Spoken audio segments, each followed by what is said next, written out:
வணக்கம்.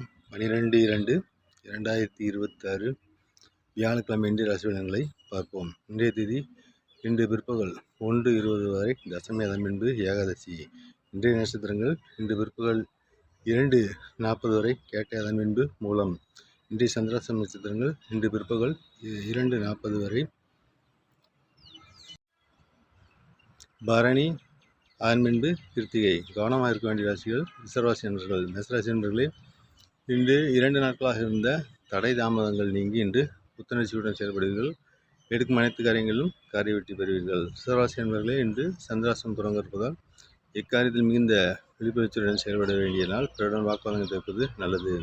மிதுனராசி என்பர்களே, இன்று கணவன் மனைவி உறவு சிறப்பாக இருக்கும். எடுக்கும் அனைத்து காரியங்களிலும் காரிய வெற்றி பெற்று மன நிம்மதி பெறுவீர்கள். கடகராசி என்பர்களே, இன்று எதிரிகளின் பலம் மேலோங்கி காணப்படுகிறது. எனவே எதிலும் விழிப்புணர்ச்சி தேவைப்படும் நாள் இன்று.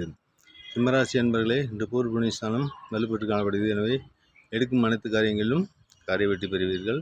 தனவரவு உண்டு. கன்னிராசி என்பர்களே, இன்று பூர்வீக சொத்துக்களை வாங்க விற்க ஏற்ற நாள். உங்கள் உடல்நிலை இன்று சிறப்பாக இருக்கும். துலாம் ராசி என்பர்களே, எடுக்கும் அனைத்து முயற்சிகளிலும் காரிய வெற்றி பெறுவீர்கள். காரிய வெற்றி பெற்று மன நிம்மதி பெறுவீர்கள். விருச்சிக ராசி அன்பர்களே, இன்று சொல்வாக்கு செல்வாக்கு மேலோங்கும் நாள். எடுக்கும் அனைத்து சகல காரியங்களிலும் வெற்றி பெறுவீர்கள். தாராள தனவரவு இன்று உண்டு. தனுசு ராசி என்பர்களே, இன்று ராசிக்குள் சந்திரன் இருப்பதால் எக்காரியத்திலும் ஒரு முறைக்கு இருமுறை யோசித்து செய்வது நல்லது. பிறரிடம் வாக்குவாதங்கள் தவிர்ப்பது நல்லது. அவசரப்பட்டு எவ்வேளையினும் இறங்காமல் இருப்பது நல்லது. மகராசி என்பர்களே, இன்று மீன் விரைய மீன் அலைச்சலை காட்டுகிறது. எனவே இதிலும் அவசரப்படாமல் நிதானமாக செயல்படுவதும் மற்றொரு மீன் வாக்குவாதங்களை தவிர்க்கவும். கும்பராசி என்பர்களே, இன்று யோசிக்காது செய்த காரியத்தில் கூட உங்களுக்கு தனலாபங்கள் கிட்டும். ஆதாயங்கள் இன்று மேலோங்கும் நாள். மீனராசி என்பர்களே, இன்று தொழிலில் அகலக்கால் வைக்கக்கூடாது.